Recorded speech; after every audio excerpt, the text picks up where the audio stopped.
Let's cook up some math. Anyway, so this was 15a. F was going from R to R, defined by f of x equals 3x minus 1 over 2. And we had said earlier that that was injective as well as surjective. Right? The proof that f is injective, the f is injective means that it won't have two different x values going to the same y value. Okay? And how you prove that it is injective is you assume that there are two different x values going to the same y value. It says the y values are the same, the x values look different, A and B, right? And we show that, hey, those x values were not different after all. Okay? So we assume that the y values are the same. So if the y values are the same, that means their output, right? So f of A is what you get when you replace x with A. Right? F of B is what you get when you replace x with B. So it says, here's f of A, here's f of B. So we assumed f of A equals f of B, right? Okay?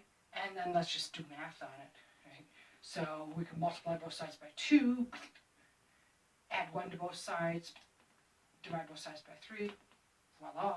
We find that A really was B, so if the outputs were the same, then so were the inputs, so we couldn't have two different inputs leading to the same output. So F is injective. Okay. F is surjective. That means that the codomain and the range are the same. So if we pick some dude over here, we should be able to find something in here that went there. Okay, so I picked some dude over there. Right?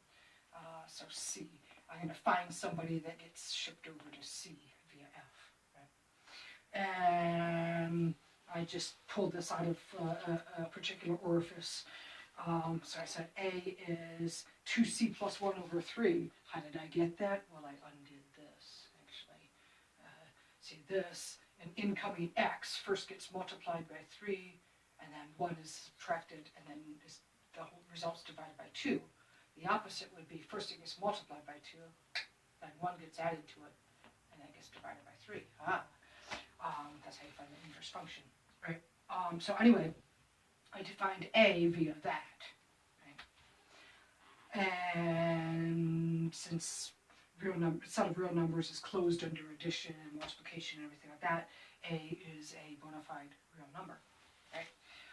And now I'm going to demonstrate that f of A really is this mysterious C that we picked out of the range, or the codomain, and show that it really is a member of the range, right? So f of A is, so I just replaced A with what it is, and then I plopped that into F, so replaced X with this thing, 3 minus 1 over 2, right? Hey, that kills the 3, and then the 1's go away, and then divide by 2, yay, woo, I got C, alright. So we found somebody that, somebody in here that gave you, generically, chosen thing over here. And so F is surjective, so no matter what output I pick, there's an input that gets sent to that output. Right? So F is a bijection.